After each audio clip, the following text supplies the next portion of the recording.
Details చూద్దాం. గాజు glass symbol వ్యవహారంతో ఏపీలో గందరగోళం నెలకొంది. ఇదే అంశం కూటమి నేతలకు సైతం తలనొప్పిగా తయారైంది. ఈ గుర్తు జనసేనకు పార్టీ గుర్తుగా ఉంది. అయితే కొన్ని చోట్ల స్వతంత్రులకు కూడా ఇదే గాజు గ్లాస్ గుర్తు కేటాయించడంతో జనసేన పార్టీ కోర్టును ఆశ్రయించింది. జనసేన పోటీ చేస్తున్న అసెంబ్లీ పార్లమెంట్ పరిధిలో గాజు గ్లాసు గుర్తును స్వతంత్రులకు ఇవ్వడం లేదని ఈసీ తన నివేదికలో స్పష్టం చేసింది. దీంతో కోర్టు ఈ పిటిషన్ను కొట్టివేసింది.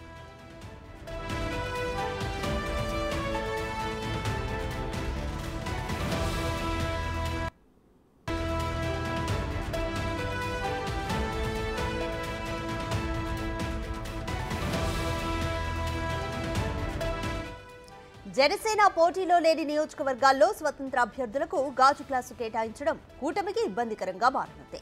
గాజు గ్లాసు గుర్తు ఇప్పటికే జనంలోకి బలంగా వెళ్లింది. అయితే ఈసారి ఎన్నికల్లో అది ఎవరికి వరంగా మారనుందన్నది మాత్రం అర్థం కాకుండా ఉంది. ఈవీఎంలు కావడంతో గుర్తును పోలిన గుర్తులు ఉంటేనే ఓటర్లు కన్ఫ్యూజ్ అవుతుంటారు. అలాంటిది సేమ్ సింబల్ మరో అభ్యర్థికి వస్తే ఇక కన్ఫ్యూజన్ కు లోనవ్వకుండా ఆ గుర్తుపైనే ఓటు వేసే అవకాశమూ లేకపోలేదు.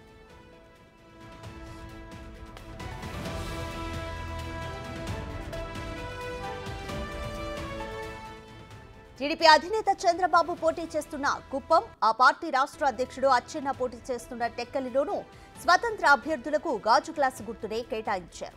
ఇక టీడీపీ జాతీయ ప్రధాన కార్యదర్శి నారా లోకేష్ పోటీ చేస్తున్న మంగళగిరి, గంటా శ్రీనివాసరావు పోటీ చేస్తున్న భీమిలిలోనూ గాజు గ్లాసు గుర్తును కేటాయించడంతో కొంత ఇబ్బందికరంగా మారే అవకాశాలున్నాయి. గత ఎన్నికల్లో స్వల్ప మెజారిటీతో టీడీపీ ఓటమి పాలైన విజయవాడ సెంట్రల్ నియోజకవర్గంలోనూ గాజు గ్లాసు గుర్తు స్వతంత్ర అభ్యర్థికి కేటాయించడం ఇప్పుడు ఆందోళనకరంగా మారింది. అందుకే కూటమి నేతలు ఆచితూచి వ్యవహరిస్తున్నారు. పార్టీ గుర్తులపై ఓటర్లకు అవగాహన కల్పిస్తే సానుకూల ఫలితాలు వచ్చే అవకాశాలున్నాయి.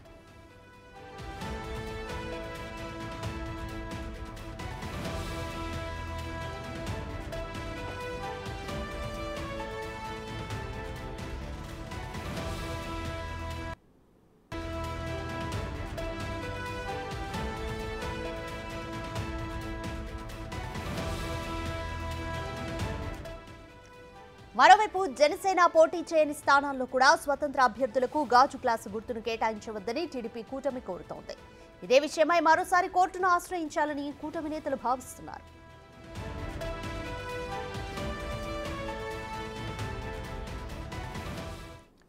మోర్ డీటెయిల్స్ మా ప్రతినిధి మల్లికార్జున్ అందిస్తారు.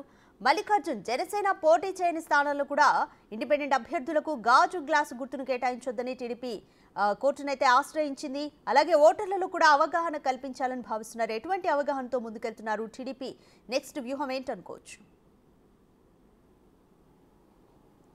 రాధిక, ఏదైతే జనసేన అధినేత పవన్ కళ్యాణ్కి సంబంధించి పార్టీకి సంబంధించి కూటమిలో భాగంగా 21 అసెంబ్లీ స్థానాలు, 2 పార్లమెంట్ స్థానాలు కూడా పోటీ చేసిన పరిస్థితి కూడా ఉంది. అయితే ఏదైతే జనసేనకు కేటాయించిన గుర్తు ఏదైతే ఉందో గాజు గుర్తు కూడా ఫ్రీ సింబల్గా కూడా ఎలక్షన్ కమిషన్ ఉంచడం జరిగింది. ఈ నేపథ్యంలోనే మొన్న 29వ తారీఖు ఏదైతే విత్డ్రా అయిపోయిన తర్వాత గుర్తులు కూడా కేటాయించడం జరిగింది. ఈ గుర్తుల్లో క్రమంగా జనసేన 21 స్థానాలు అసెంబ్లీ స్థానాలు, అలాగే 2 పార్లమెంట్ స్థానాలకు జనసేనకు గాజు గుర్తును కేటాయించుతూ మిగిలిన స్థానాల్లో స్వతంత్ర అభ్యర్థులు ఎవరైతే ఉన్నారో వాళ్లకు గాజు గుర్తును కూడా కేటాయించడం జరిగింది. దీనికి సంబంధించి జనసేన కూడా హైకోర్టులో పిటిషన్ దాఖలు చేయడం జరిగింది. నిన్న ఆ పిటిషన్కు సంబంధించి హైకోర్టు కొన్ని కీలక విషయాలపై కూడా వెల్లడించడం జరిగింది. ఎందుకంటే ఈసీ దానికి సంబంధించి స్పష్టత అయితే హైకోర్టు ఇవ్వడం జరిగింది. దానికి సంబంధించిన అఫిడవిట్ను కూడా దాఖలు చేయడం జరిగింది.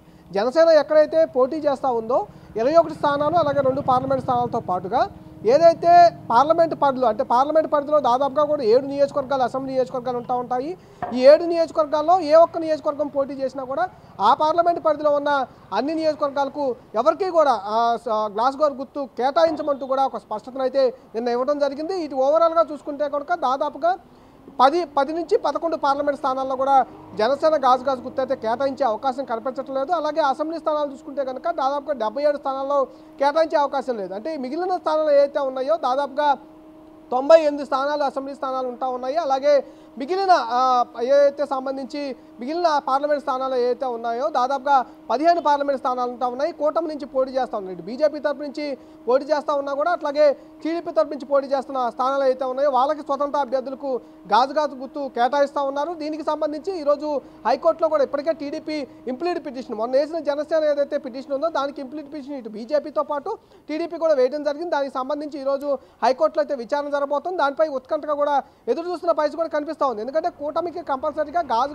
గుర్తు కొంత ఇబ్బందికరంగా మారే అవకాశం కనిపిస్తూ ఉంది. ఎందుకంటే ఇటు పార్లమెంటు విజయవాడ పార్లమెంట్లో తీసుకున్నా కూడా విజయవాడ పార్లమెంట్ అభ్యర్థి కూడా స్వతంత్ర అభ్యర్థికి గాజు గుర్తు కేటాయించినట్టు కూడా తెలుస్తూ ఉంది. అలాగే గుంటూరుకు సంబంధించి గుంటూరు పార్లమెంటు సంబంధించిన గాజు గుర్తు కూడా కేటాయించినట్టు కూడా తెలుస్తూ ఉంది. అలాగే మంగళగిరిలో కూడా అటు అసెంబ్లీ స్థానానికి కూడా గాజు గుర్తు ఏదైతే స్వతంత్ర అభ్యర్థి ఉన్నారో వాళ్ళకి కేటాయించినట్టు తెలుస్తూ ఉంది. కుప్పం కావచ్చు, అలాగే అచ్చెన్నాయుడు పోటీ చేసిన టెక్కలి కావచ్చు, అన్నిటికో కొంత ఇబ్బందికరంగా. ఎందుకంటే జనసేన నేతలకు సంబంధించి గాజు గుర్తు అనేది వాళ్ళకు కేటాయించిన గుర్తు కాబట్టి కంపల్సరీగా ఓటర్లు కొంత ప్రభావిత అయ్యే అవకాశం ఉంటుంది. కాబట్టి కంపల్సరీగా ఈ గుర్తు పైన ఎవరైతే కూటమి తరపు నుంచి టీడీపీ కానీ బీజేపీ కానీ వాళ్ళ గుర్తులు ఏవైతే ఉన్నాయో సైకిల్ కానీ ఇటు కమలం కానీ వాళ్ళ గుర్తు పైన అవగాహన కలిగించే కార్యక్రమాలతో పాటు ఇటు న్యాయస్థానాన్ని కూడా ఆశ్రయించి ఆ గుర్తుని ఓన్లీ ఈ జనసేనకే కేటాయించే విధంగా ఆదేశాలు తీసుకోవాలని కూడా వాళ్ళు ప్రయత్నాలు అయితే చేస్తున్న పరిస్థితి కూడా కనిపిస్తూ ఉంది. ఈ ఊహల్లో భాగంగానే టీడీపీ అయితే ఇటు న్యాయస్థానంతో పాటు అవగాహన కార్యక్రమాలు చేస్తూ ఉంది.